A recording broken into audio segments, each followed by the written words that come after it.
You guys, we are going to break it down. The first thing we're going to break down is Diamond's build with Crumbs. Take it away. All right, well, Skirmisher Saber, not a good idea, especially on Italy. You're a poke champion, you know, Skirmisher Saber, you should probably not even look at that item on pretty much any other champion ever. Really? It's not really a good build, Skirmishers, please. Let's theorize.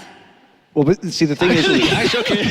Actually, the only time that I thought it was good would be in the Cloud9 game where the Rek'Sai split pushing against a Zed, a melee champion, the Skirmishers would come in really handy, but unless you plan on taking on the Diana 1v1 for the entire game... Cougar form is melee, Crumbs. Yeah. Don't. Well, you can take the theory part of that one. But, on a more serious note, though, the Diana won with the same summoner spells, but I feel like Gambit, we said before that WE was playing like a solo Q-Team in the last game, and Gambit didn't know what to do mid. WE know exactly what to do with their lead in the mid game, and Gambit just fell completely apart and found their skirmishes where they shouldn't. Well, I mean, if you do have that teleport coming in on the Diana, it just depends on whether the team overextends so you can actually pick up those kills. And I think that's exactly what we saw, but it's I think against a really top-tier team, that's not really going to happen quite so much. And I think it was the really heavy skirmish style of this game that allowed it to be more successful. Yeah, and something that worked into favor of World Elite is the fact that they had 3 globals. 2 teleports in your solo lanes, as well as Rek'Sai with that Void Rush. So there was a number of teleports that were questionable, but then there was more teleports that were good, simply because of the fact World Elite had more tools at their advantage. If you can fling more weapons at fights and you have more fights, whoever can fling more weapons is going to come out ahead. And that's basically what happened.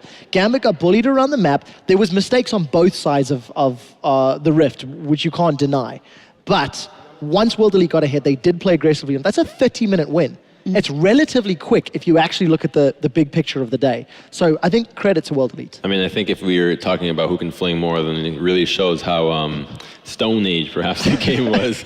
But I think one of the most disappointing things is the fact that they did put Cabashard on the Morgana top, and you saw that even though he had a good lead in the beginning, you're not able to punish Aluka. And Aluka looked really lackluster in the Hecarim, not able to really find many good teleport plays, not really do all that much. Like, to be honest, he was kind of showing up and just saying, like, I'm part of it. Like, yeah, I'm in the winning picture. And an Aurelia pick, to be honest, an Aurelia pick I would have really liked that just forced the split push, and an Aurelia would have been able to deal with Diana very well. The thing about the top Morgana too is when you have all that AP, but you're going up against a very mobile WE composition with a Sivir, so you're not going to land damage per se unless you can catch them with the Sivir ult down.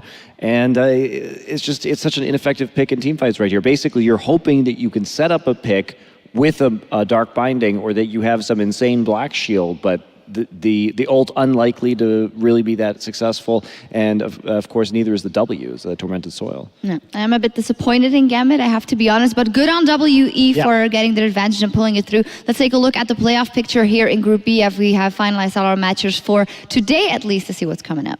So, Team Solar Mid 2-0 in the groups. They're obviously going to that semi-final in the higher seed position. And with the fact that Gambit have now lost 2 games in a row, it does mean that they are out. So the 2 remaining teams from this group is CJ Entus and Team World Elite. They will play tomorrow, and the winner will then face off against GE Tigers in a semi-final. It's a very difficult bracket if they want to try and make their way towards the World Championship final. Yep, and to wrap things up, let's also take a look at the bracket for Group A, the games that were played here earlier today and how everything looks like there. Yeah, so this side of the coin, GE Tigers 2-0. Team that got knocked out earlier was, of course, Cloud9 going 0-2. So one respective LCS team is out. SK Gaming will have a chance to take on Yowie Flash Wolves tomorrow in another rematch. It was fairly convincing, fairly one-sided earlier today. And of course, the winner of SK Yowie Flash Wolves will play TSM. And that is also a scary semi-final opponent. TSM look very prepared, and they look very on the ball at this tournament. Yeah, they absolutely do. And I think they just have a more strategic depth coming in than we've seen from Yowie or SK. I think SK is really going to depend on how they can adapt to the bans that GE levied at them in that game that could be a roadmap for success for other teams. But I mean, if I have to look at it early on in this one, to me, it's looking more and more like a GE TSM final. Yeah, I completely agree. It's what we talked about earlier today. In terms of who is performing today based on the best of one double elims, it does appear to be TSM and GE, but it is a very unforgiving format. There's no room for error. Yeah, it's a volatile format to be sure, so having your predictions based off of these best of ones can be a bit difficult. So we'll see how the teams can do tomorrow, and then I'm excited to get into the bracket stage and start seeing some best of series where we see some more in-depth adaptations. Yeah. Strategic diversity. Strategic diversity. One of the buzzwords. Don't forget the yeah. trinkets. Don't forget the trinkets. We'll see how everything progresses here tomorrow. If you miss any of the games, there are a lot of recaps up over on thescoreesports.com, so you can go and check that out. I want to thank you guys for joining me here on desk, and for now, we're going to send it over to Chobra, who's standing by with WE support. As we wrap up